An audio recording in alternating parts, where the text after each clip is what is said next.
ভারতের উত্তর প্রদেশের অযোধ্যায় অবস্থিত একটি ঐতিহাসিক স্থাপত্য ছিল যার নাম বাবরি মসজিদ। এটি 1528 থেকে 1529 খ্রিস্টাব্দে 935 হিজরি বর্ষে এটির নির্মাণ কাজ শুরু হয়েছিল এবং 1992 সালে এটি ধ্বংস হয়। মোগল সম্রাট জাহিরুদ্দিন মোহাম্মদ বাবর মধ্য এশিয়ার একজন মুসলমান সম্রাট ছিলেন এবং ভারতের মোগল সাম্রাজ্যের প্রতিষ্ঠাতা করেছিলেন তিনি।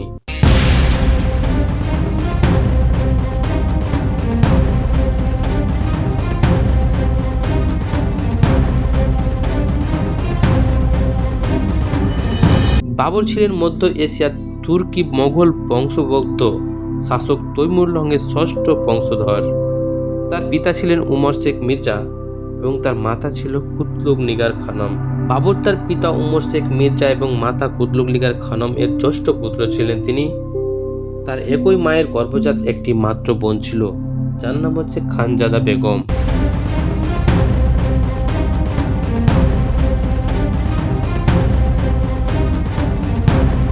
এছাড়াও তার পিতা উমর শেখ মির্জার অন্যান্য স্ত্রী গর্ভে বাবরের আরও ভাই বোন আছে বলে জানা গেছে। বাবর উজবেকিস্তানের ফারগানা প্রদেশের 1483 সালে 14 ফেব্রুয়ারি জন্মগ্রহণ করেছিলেন তিনি। 1526 সালে পানিপথের প্রথম যুদ্ধে দিল্লির লোদি রাজবংশের সুলতান ইব্রাহিম লোদিকে পরাজিত করে ভারতে মোগল সাম্রাজ্য প্রতিষ্ঠাতা করেছিলেন।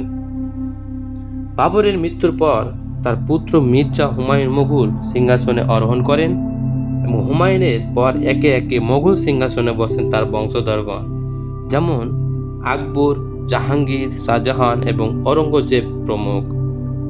এদের হাত ধরে প্রায় 3 শতাব্দী ধরে মোগল সাম্রাজ্যে ভারত শাসন চালিয়েছিলেন।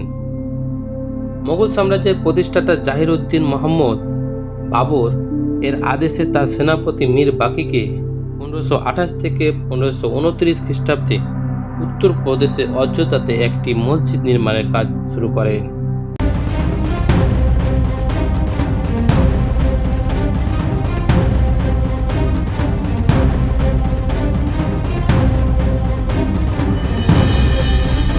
এটি একটি নতুন বিজিত অঞ্চলে মুসলিম জনগোষ্ঠীর জন্য প্রার্থনা অর্থাৎ নামাজ পড়ার ইসলামিক ধর্মীয় কার্যকলাপ পরিচালনার জন্য একটি স্থানীয় উপাসনালয় স্থাপন করা হয়। মোগল সাম্রাজ্যের প্রতিষ্ঠাতা ও বিস্তারের প্রতীক হিসাবে এটি নির্মাণ করা হয়েছিল, যা ওই অঞ্চলের মোগল শাসন এবং কর্তৃত্বের প্রতীক বহন করত। ঐতিহাসিক নথি অনুযায়ী বাবরের নাম অনুসারে এই মসজিদের নামকরণ হয়েছিল বাবরি মসজিদ। এই পরবর্তী আইনি বিতর্কের কারণে উপমহাদেশের ইতিহাসে অত্যন্ত গুরুত্বপূর্ণ একটি স্থান দখল করে আছে।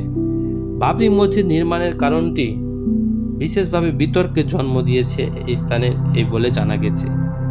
হিন্দু ধর্মাবলম্বীদের বিশ্বাস অনুযায়ী এই স্থানটি ছিল তাদের প্রধান দেবতা রামের জন্মস্থান।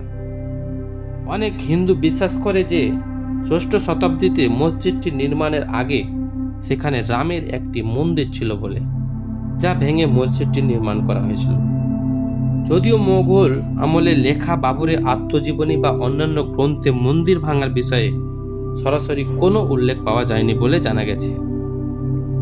আর্কিওলজিক্যাল সার্ভে অফ ইন্ডিয়া এর খনন কার্যে মসজিদের নিচে একটি অ-ইসলামিক কাঠামো অস্তিত্ব পাওয়া যায়, যা বিতর্কে আরও কারণ বাড়িয়ে তোলে। 40-এর দশকে আগে কিছু সরকারি নথিতে এই স্থানটি মসজিদি জন্মস্থান নামে পরিচিত ছিল, যা সেই স্থানে ধর্মীয় গুরুত্বের প্রতি ইঙ্গিত করা হয়েছে। বাবরি মসজিদ নির্মিত হয়েছিল মোগল শাসকের আদেশে একটি ইসলামিক উপাসনালয় হিসাবে, কিন্তু এটি ধর্মাবলম্বীদের কাছে অত্যন্ত পবিত্র রাম জন্মভূমি বলে পরিচিত স্থানে নির্মিত হওয়া এই স্থানটি 500 বছরেরও বেশি সময় ধরে ধর্মীয় ও আইনি বিতর্কের কেন্দ্রবিন্দুতে পরিণত হয়েছিল।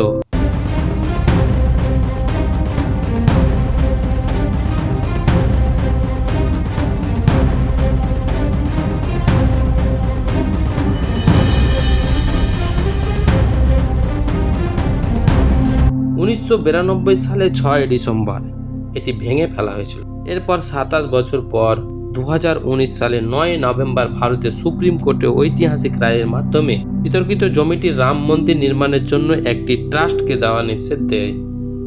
5 ফেব্রুয়ারি 2020 সালে সুপ্রিম কোর্টের রায় অনুসারে কেন্দ্রীয় সরকার মন্দির নির্মাণের জন্য শ্রীরাম জন্মভূমি তীর্থক্ষেত্র নামে এটি ট্রাস্ট গঠনের ঘোষণা করে। 22 জানুয়ারি 2024 সালে মন্দিরের গর্ভগৃহে রামালয় মূর্তির প্রাণ প্রতিষ্ঠা হয়। সুপ্রিম কোর্টের রায়ে বলা গেছে 2.77 একরে বিতর্কিত সম্পূর্ণ জমিটি রাম মন্দির নির্মাণের জন্য হিন্দু পক্ষকে দেওয়া হবে এবং বিকল্প হিসাবে উত্তরপ্রদেশে সুন্নি ইসলামিক ওয়াকফ বোর্ডকে অযোধ্যাতে মসজিদ নির্মাণের জন্য 5 একর জমি দেওয়া হবে। এই রায়টি ভারতের ইতিহাসের সবচেয়ে দীর্ঘ এবং স্পর্শকাতর আইনি বিবাদে অবসান ঘটায় এবং এই ভিত্তিতে রাম মন্দির নির্মাণ কাজ সম্পূর্ণ হয়। তার পরবর্তী 77 বছর পর পশ্চিমবঙ্গের মুর্শিদাবাদের বেলডাঙ্গা রেজিনগর থানার বিধায়ক হুমায়ুন কবির একটি নতুনভাবে বাবরি মসজিদ তৈরি করার পরিকল্পনা শুরু করে। এই পরিকল্পনা শুরু করার কয়েক মাস পরে 6 ডিসেম্বর 2025 সালে এই বাবরি মসজিদের শিলান্যাস সে উদ্বোধন করে। সেই শিলান্যাসে 1 নয় 2 নয় হাজার হাজার কোটি কোটি লোকের ভিড় সেখানে জমায়েত হয়। সে এক জায়গা থেকে নয়, শুধু মুর্শিদাবাদ মালদা বলে না, সে বিভিন্ন প্রান্ত থেকে লোক সেখানে জমায়েত হয়।